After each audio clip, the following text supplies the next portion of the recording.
मेरा मायका, एक बेटे की छोटी सी कहानी। माँ से जुड़ा है मायका, माँ के ना होने का सूनापन, पिता का अकेलापन और उनका बेटी का इंतजार कैसे नहीं देख पाई मैं। बच्चों की गर्मियों की छुट्टियां लगे अभी 2 दिन ही हुए थे। सुबह सुबह पापा का कॉल आ गया। बोले बेटा कब आओगी। मैंने अनमने मन से बोल दिया पापा कुछ पक्का नहीं है। ऋषि टूर पर गए हैं, उनके आने के बाद देखती हूँ। पापा की आवाज़ रुआसी हो गई। बोले बेटा तुम्हारी माँ नहीं है तो क्या हुआ, तुम्हारा मायका तो है और मैं तो हूँ। ऋषि से बात करो और जल्दी आ जाओ। मैं जी पापा के आगे कुछ बोल ही नहीं पाई। जब तक माँ थी उनसे रोज फोन पर ढेरों बातें करती थी। साल में एक बार गर्मी की छुट्टियों में मैं पूरे 10 दिन के लिए मायके जाती थी। वो सुख किसी जन्नत से कम नहीं होता था। बच्चों से ज़्यादा मुझे गर्मियों की छुट्टियों का इंतज़ार रहता था। पर जब से माँ गई मेरा मायके जाने का मन ही नहीं करता। ऐसा लगता है जैसे मेरा मायका ही ख़त्म हो गया। एक सूनापन, एक खालीपन सा मेरी जिंदगी में भर गया था। पापा एकदम शांत स्वभाव के थे और कम बोलते थे, पर सबकी ज़रूरत का पूरा ध्यान रखते थे।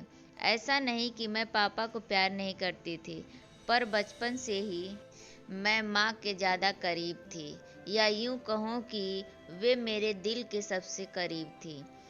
अपने सारे सुख दुख एक सहेली की भांति मैं उनसे साझा करती थी। आज सुबह सुबह पापा का कॉल आया तो उन्हें मना नहीं कर पाई। पापा का दिल रखने के लिए ऋषि से बोलकर अगले ही हफ्ते के टिकट करवा लिए और पहुंच गई मायके। जैसे ही दरवाजे पर पहुंची माँ की याद आ गई। ऐसा लगा जैसे वो अभी बाहर निकलकर मुझे गले लगा लेंगी। सोच के आंखें भर आई, किंतु आज माँ की जगह पापा बाहें फैलाए मेरा इंतजार कर रहे थे। सालों बाद पापा को गले लगा के खूब रोई। पापा ने अपने आंसू छुपाते हुए प्यार से मेरे सिर पर हाथ फेरा तो दिल थोड़ा हल्का हो गया।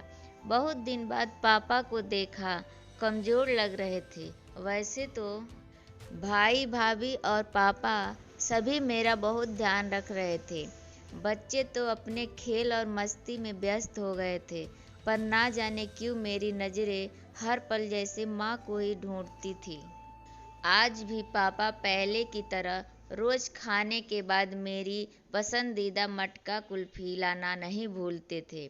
भाई भी बच्चों को कभी पार्क, कभी चिड़ियाघर तो कभी बाजार घुमाने ले जाता था। भाभी भी रोज मुझसे पूछकर मेरी पसंद का खाना बनाती। सब कुछ पहले की तरह ही था, बस माँ नहीं थी।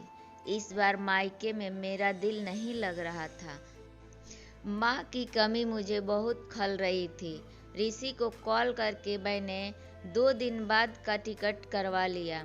सबने मुझे रोकने की बहुत कोशिश की, पर मैं नहीं मानी। देखते ही देखते मेरे जाने का समय आ गया। आज शाम की ट्रेन से मेरी घर वापसी थी। मैंने सामान पैक करके रख लिया था, बस पापा का इंतज़ार कर रही थी। पापा ना जाने सुबह से बिना बताए कहाँ चले गए थे। उनका मोबाइल भी नहीं लग रहा था। मन घबरा रहा था, बिना बताए आखिर गए कहाँ। इधर मेरी ट्रेन का भी समय होता जा रहा था। समझ में नहीं आ रहा था कि क्या करूं। तभी पापा का कॉल आया। बोले गुड़िया तुम लोग स्टेशन पहुंच जाओ, मैं सीधे वहीं पहुंच रहा हूं। हम लोग स्टेशन पहुंच गए। ट्रेन सही समय पर थी। पापा स्टेशन पर हमारा इंतजार कर रहे थे। उनके हाथ में एक बॉक्स था। उन्होंने मुझे देते हुए गले लगाया और बोले इसे ही लेने गया था, इसलिए देर हो गई, संभाल के रखो। मैंने आश्चर्यचकित होते हुए पूछा इसमें क्या है। पापा की आंखें भर आई। अपने आंसू पोंछते हुए बोले तुम्हारी माँ का प्यार कुछ समझती तभी ट्रेन आ गई। हमें ट्रेन में बैठा के पापा और भाई ने विदा कर दिया। मेरी नज़रों से ओझल होने तक पापा वहीं खड़े हाथ हिलाते रहे।